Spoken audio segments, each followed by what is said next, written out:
Before we begin, if you haven't already, make sure to subscribe to the channel and turn on notifications.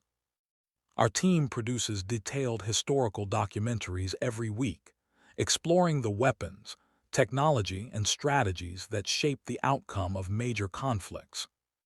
Now let's dive into one of the most effective, yet often overlooked, anti-submarine weapons of the Second World War, the British Hedgehog mortar. The year was 1939. The Atlantic Ocean had become a vast and unforgiving battlefield. German U-boats, operating in coordinated wolf packs, were sinking Allied merchant ships at a catastrophic rate. Each vessel lost meant vital food, fuel, and munitions failing to reach Britain. The Royal Navy's mission was simple in principle: keep the convoys moving, but the reality was far more complex. The underwater menace of the U-boat required new tactics, new technology, and new thinking. At the outbreak of war, the Royal Navy relied heavily on depth charges to combat submarines. These explosive canisters were dropped overboard or launched from rails, detonating at preset depths. But depth charges were notoriously inefficient. They depended on estimation rather than precision. Once a submarine was detected, an escort ship would make a high-speed run over the contact point, dropping a series of charges. But in doing so, sonar contact was lost. The target disappeared from the screens just as the weapons were being delivered. When the explosions cleared, the crew had no idea whether the enemy submarine had been destroyed or had slipped away. By 1941, analysis showed that only about 1 in 10 depth charge attacks resulted in a confirmed kill. In the desperate context of the Battle of the Atlantic, such odds were unacceptable. A solution was needed, something that could maintain contact with the target until the moment of attack and deliver its blow with accuracy rather than guesswork. In early 1941, engineers at the Admiralty's Directorate of Miscellaneous Weapons Development began experimenting with alternative anti-submarine concepts. One such proposal came from Lieutenant Commander G.H.T. Clayton, who envisioned a forward-throwing pattern of small bombs that would detonate only upon contact with a submarine's hull. The logic was elegant. If explosives could be fired ahead of a ship rather than dropped behind it, sonar contact could be maintained until the moment of impact. And if the warheads detonated only upon contact, there would be no loss of sonar clarity from premature explosions. The project was initially called Hedgehog due to the bristling arrangement of its launch spigots, resembling the spines of the small British animal. It was an unassuming name for what would become a revolutionary weapon. The Hedgehog was conceptually simple but technically precise. Mounted on the deck of escort vessels, the launcher consisted of 24 spigots arranged in a circular pattern, each angled to create a spread roughly 40 yards in diameter at impact. Each spigot fired a 65-pound projectile, containing 35 pounds of high explosive, using a small propellant charge. Unlike depth charges, these projectiles entered the water silently and sank rapidly, guided by gravity and inertia. Their secret lay in their contact fuses. They exploded only when they physically struck a submarine's hull. This design minimized false detonations and allowed operators to assess success immediately. If no explosion followed, the target had been missed, and sonar contact remained intact for a follow-up attack. Prototype trials began in 1941 off the coast of Scotland, under strict secrecy. Early results were promising. For the first time, sonar operators could guide their attack continuously, without losing track of the target. In controlled exercises, the Hedgehog achieved a 5-fold increase in kill probability compared to depth charges. By late 1942, production had begun at scale, with installations on new escort vessels, including River-class frigates and Flower-class corvettes. The weapon was compact, easy to reload, and required no complex modifications to existing ships. Its introduction coincided with the growing efficiency of Allied sonar, known as ASDIC, creating a deadly partnership of detection and destruction. The first recorded operational use of the Hedgehog occurred in late 1942, during convoy escort operations in the North Atlantic. In one engagement, the frigate HMS Westcott achieved a confirmed kill on a submerged U-boat after 2 Hedgehog attacks. The weapon's quiet entry into the water allowed crews to maintain surprise, while the contact-only detonation reduced confusion. It quickly became clear that Hedgehog-equipped vessels were achieving higher success rates than those using depth charges alone.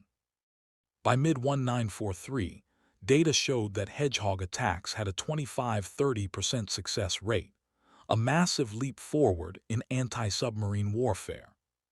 For the first time in the war, the odds were shifting in favor of the escorts. 1943 marked a decisive shift in the Battle of the Atlantic. Improved radar, HFDF radio tracking, long-range patrol aircraft, and new escort carriers all contributed to the collapse of the U-boat offensive. But among these advances, the Hedgehog played a quiet yet crucial role. It allowed ships to strike faster, with greater precision, and without revealing their position through massive underwater shockwaves. The psychological effect on U-boat crews was profound. German records later revealed that submariners began referring to Hedgehog-equipped escorts as silent hunters, a reflection of the weapon's stealthy lethality. By late 1943, the Hedgehog was being mass-produced across British and Canadian shipyards. The United States Navy, impressed by its performance, adopted it for their destroyer escorts under Lend-Lease agreements. American engineers later developed the Mousetrap, a simplified derivative of the Hedgehog that used rocket propulsion instead of spigots. This adaptation allowed for easier reloading and integration on smaller vessels.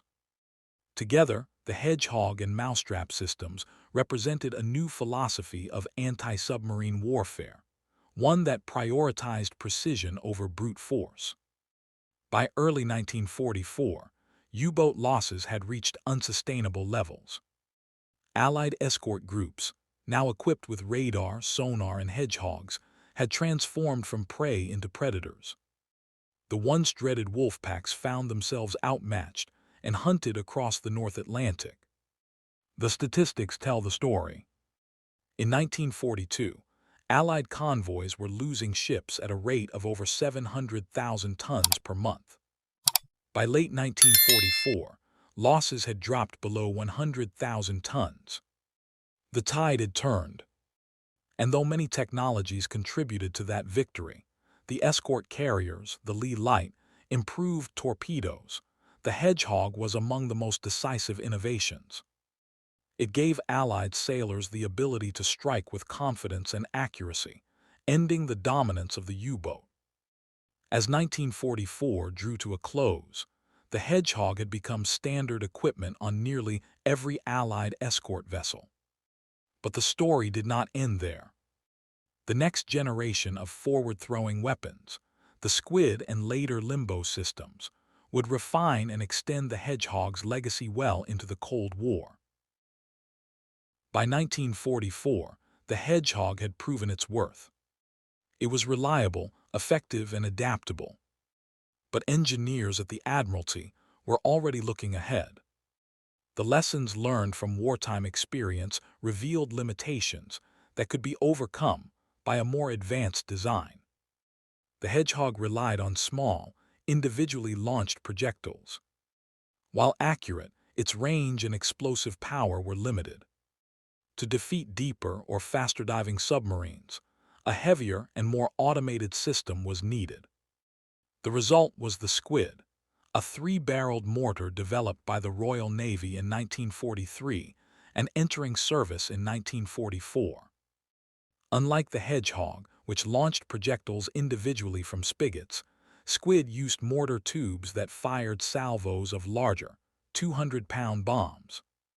These bombs were fitted with depth fuses rather than contact fuses, detonating at a preset depth based on real-time sonar data. Squid's projectiles could reach depths of over 800 feet, giving it the ability to destroy submarines that had learned to dive deep to evade the Hedgehog's smaller charges. The operational concept behind the Squid represented a further refinement of forward-firing tactics. Instead of aiming ahead by estimation, Squid systems were linked directly to the ship's ASDIC sonar, allowing precise timing of the launch and detonation. When the sonar operator confirmed the submarine's depth and range, the fire control system automatically calculated the appropriate fuse settings. In this way, the Squid became the first semi-automated anti-submarine weapon of its kind, a key step toward modern naval fire control. Each salvo of 3 depth bombs formed a tight triangular pattern around the estimated position of the target. If a submarine was within the pattern, the overlapping shockwaves could crush its pressure hull. Tests conducted in 1944-45 demonstrated a 60% kill probability, making Squid more than twice as effective as the Hedgehog, and 10 times more effective than depth charges. By the closing stages of the war, Squid installations were appearing on new British Loch-class frigates, designed specifically for anti-submarine warfare. Although the number of operational U-boats had declined sharply by 1945, the few that remained at sea were met with overwhelming force. In one of the final submarine engagements of the war, HMS Loch Fata used its Squid system to destroy U-482 in the North Atlantic in January 1945. It was a demonstration not just of technological superiority, but of the culmination of years of tactical evolution. The Royal Navy's anti-submarine capability had progressed from the crude depth charge to a synchronized, data-driven weapon system in less than 6 years. With the end of World War II, submarine warfare did not disappear, it transformed. The introduction of faster, quieter diesel-electric submarines and later nuclear-powered boats posed new challenges. To counter them, the Royal Navy developed the Limbo mortar in the early 1950s. This weapon was a direct descendant of the Hedgehog and Squid, incorporating both forward-throwing principles and modern automation. Limbo, officially designated the anti-submarine mortar Mark 10, fired 3 400-pound projectiles to ranges of up to 1,000 yards. Each bomb was automatically set to detonate at a precise depth based on real-time sonar readings. Unlike its predecessors, the Limbo system was fully integrated with onboard sensors and stabilized fire control platforms, ensuring accuracy even in rough seas. It became the standard Royal Navy anti-submarine weapon for more than 2 decades and remained in service until the late 1980s. The lineage was clear. Hedgehog had been the origin and Limbo the perfected descendant. The Hedgehog's impact extended far beyond the Royal Navy. During and after the war, the United States Navy, the Royal Canadian Navy, and several Commonwealth fleets adopted variations of the design. American destroyer escorts used the Mousetrap, a rocket-propelled cousin of the Hedgehog, which proved particularly useful in the Pacific theater against Japanese submarines. The system's simplicity allowed smaller vessels, such as patrol craft and corvettes, to carry effective anti-submarine weapons without major structural modification. Post-war, NATO navies continued to employ Hedgehog-based systems during the early years of the Cold War. Even the Soviet Navy took note, developing similar spigot-launching weapons for use on their own escort ships. By the mid-20th century, almost every major navy had adopted the core principle that Hedgehog had introduced. Maintain contact, strike forward, and hit with precision rather than area saturation. The most enduring contribution of the Hedgehog was conceptual rather than mechanical. It demonstrated that effective anti-submarine warfare required continuous contact, accurate fire control, and concentrated firepower. Its success reshaped naval doctrine. Escort commanders shifted from reactive defense to active pursuit. Instead of waiting for submarines to attack, they now hunted them proactively, using sonar and forward-launching weapons in tandem. The lessons learned from Hedgehog tactics influenced later Cold War systems, including ahead-throwing rocket launchers, torpedo mortars, and homing torpedoes. Even modern ASW technologies, such as anti-submarine rockets, ASROCs, and lightweight torpedo systems, owe their conceptual origins to the Hedgehog.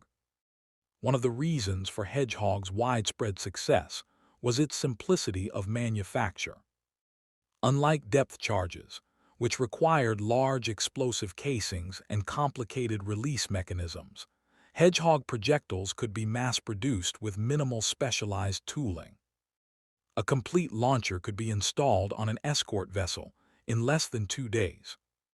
Maintenance was low, reloading was straightforward, and the system was compatible with the harsh conditions of the North Atlantic. This practicality made it ideal for wartime mass production. By 1945, more than 3,200 Hedgehog systems had been produced and installed across Allied fleets.